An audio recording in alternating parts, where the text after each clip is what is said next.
प्यारे बच्चों, हम लोग कैदी और कोकिला कविता के भावार्थ पार्ट 1 को पढ़ चुके।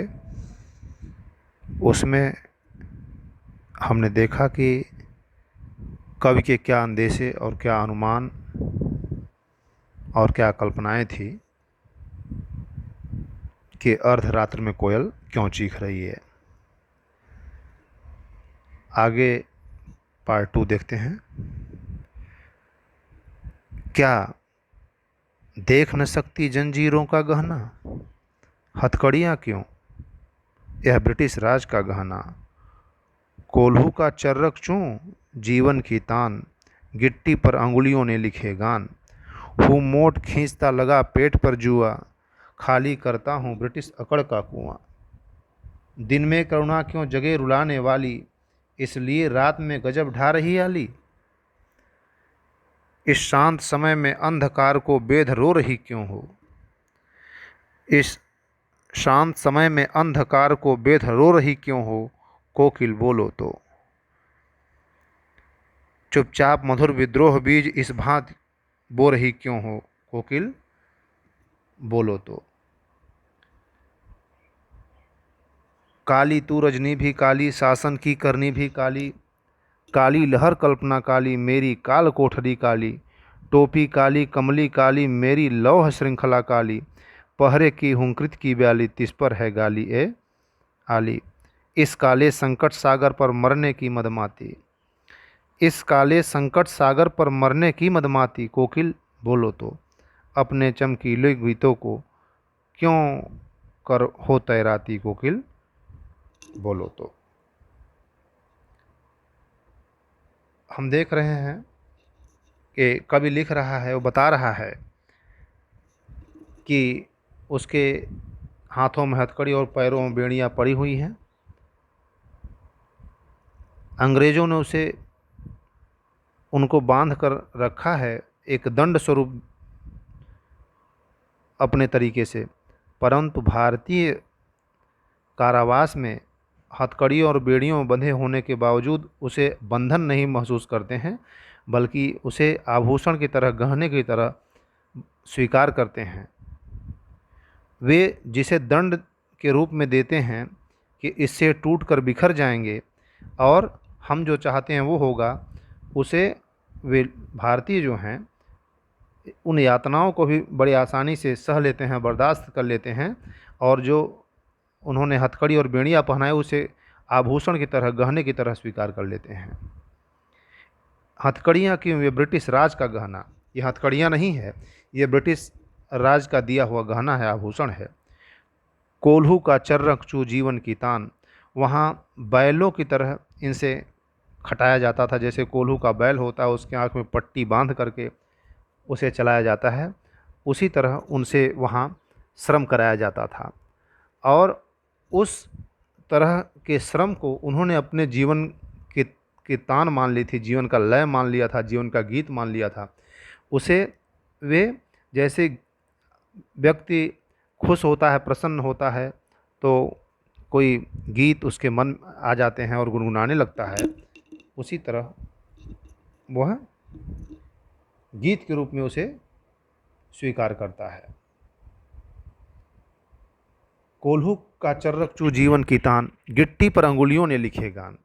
जो गिट्टी तोड़ते हैं, पत्थर तोड़ते हैं, वह गिट्टी पर वे गीत लिख रहे हैं। उनका कहना है कि गिट्टी पर वे गीत लिख रहे हैं, गिट्टी पर अंगुलियों ने लिखे गान।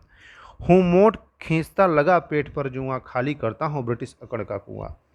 जिस तरह बैलों को नाद करके, बैलों को बांध करके कुएं से पानी निकाला जाता है, उसी तरह वहाँ बैलों को नहीं बल्कि जो कारावास में बंद कैदी थे उन्हें नाद करके बैलों की तरह काम कराया जाता था। वो जो पानी खींचते थे उनसे पानी खिंचवाया जाता था, बैलों की तरह उनसे रस्सी बांधकर मोट से पानी खिंचवाया जाता था, ताकि इनका जो स्वाभिमान है वो टूट जाए, उनकी जो अकड़ है टूट जाए। लेकिन भारतीय का मानना था, जो कैद कैदी हैं उनका मानना था, विशेष रूप से माखनलाल चतुर्वेदी की भावना है, वह व्यक्त करते हैं कि उससे हमारा स्वाभिमान नहीं टूट रहा था, बल्कि हम ब्रिटिश अकड़ का कुआं, जो ब्रिटिश का अकड़ रूपी कुआं था, रूपक अलंकार, जो अंग्रेज़ों के अकड़ थी, उसको हम खाली कर रहे थे। उनका जो अभिमान था उसको हम तोड़ रहे थे। हम श्रम जो कर रहे थे उसे बहुत हंसी से, खुशी से, जीवन के गान की तरह, गीत की तरह कर ले जा रहे थे। हूँ मोट खींचता लगा लगा पेट पर जुआ, खाली करता हूँ ब्रिटिश अकड़ का कुआं। उससे उनके अकड़ को मैं खाली कर रहा था, उनके अभिमान को, उनके घमंड को मैं तोड़ रहा था। दिन में करुणा क्यों जगे रुलाने वाली, इसलिए रात में गजब ढा रही आली।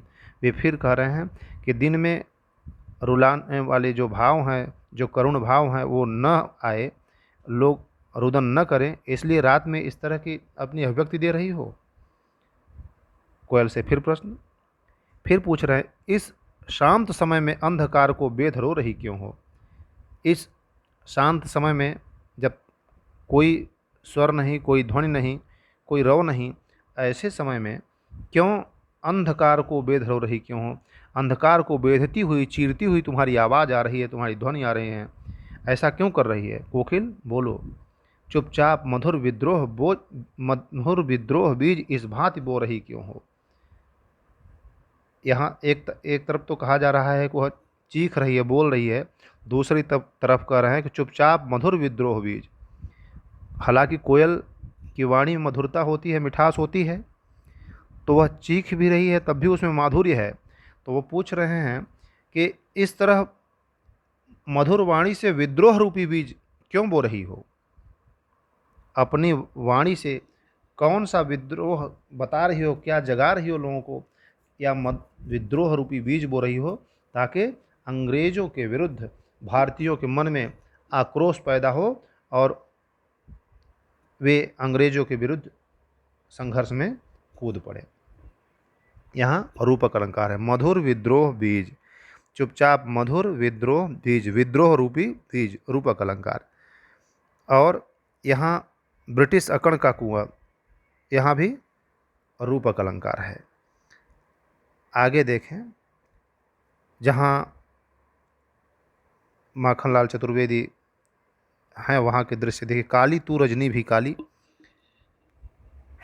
एक समानता और असमानता की बात। काली तू रजनी भी काली, कोयल कैसी है, काली है, और रात भी काली है, रजनी माने रात। काली तू, माखनलाल चतुर्वेदी संवाद कर रहे हैं कोयल से, काली तू, तू कैसी है, काली है, रजनी मतलब रात, रात भी काली है। शासन की करनी भी काली, जो अंग्रेज़ों का कृत्य है, जो शासन है, वह भी कालिमामयी है, वो भी काली है, क्योंकि सुशासन नहीं है। उनके जो कृत्य हैं वो अच्छे नहीं हैं, भारतीयों के प्रति उनका व्यवहार अच्छा नहीं है। शासन की करनी भी काली है, शासन की जो करतूत है वो भी काली है, अच्छी नहीं है। काली लहर कल्पना काली, और लहर कल्पना काली, जो लहर है वो भी काली। लहर से के मतलब जो जो भावनाएं व्याप्त हो चुकी हैं अंग्रेज़ों के कुशासन के कारण, वो भी अच्छी नहीं है। और लोगों की आशाएं भी मर चुकी हैं, वो भी कल्पना भी उनकी काली है। और दूसरे अर्थ में कहें कि अंग्रेज़ों की जो लहर वो भी काली है, और उनकी कल्पनाएं जो हमारे प्रति हैं वो भी काली हैं, ठीक नहीं है। मेरी काल कोठरी काली, जिस काल कोठरी में हमें रखा गया है वो भी काली है। टोपी काली, कमली काली, मेरी लौह श्रृंखला काली। टोपी कैसी है, काली है। कंबल कैसा है, काला है। और लौह श्रृंखलाएँ कैसी हैं, छड़े उसमें जो लगी हों कैसी हैं, वो भी काली हैं। पहरे की हुंकृत की व्याली, तिस पर है गाली ए आली। जो पहरेदार हैं उनकी हुंकार कैसी है, सर्पिणी की तरह। ब्याल माने सर्प और ब्याली सर्पिणी।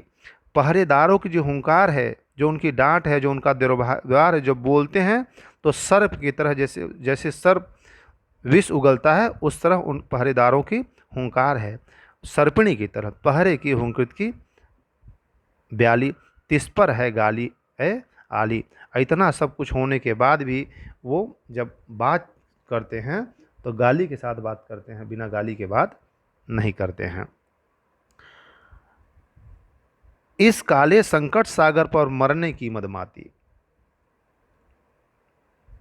इस काले संकट सागर पर मरने की मदमाती, कोकिल बोलो तो। अपने चमकीले गीतों को क्यों कर हो तैराती कोकिल, बोलो तो। इस काले संकट सागर पर, यह संकट रूपी सागर जो फैला हुआ है, व्याप्त है, तुम इस संकट में क्यों कूद रही हो? क्यों अपने जान को संकट में डाल रही हो? क्यों अपने आप को नष्ट करना चाहती हो? तुम मरने के लिए क्यों तैयार हो कोकिल, बोलो।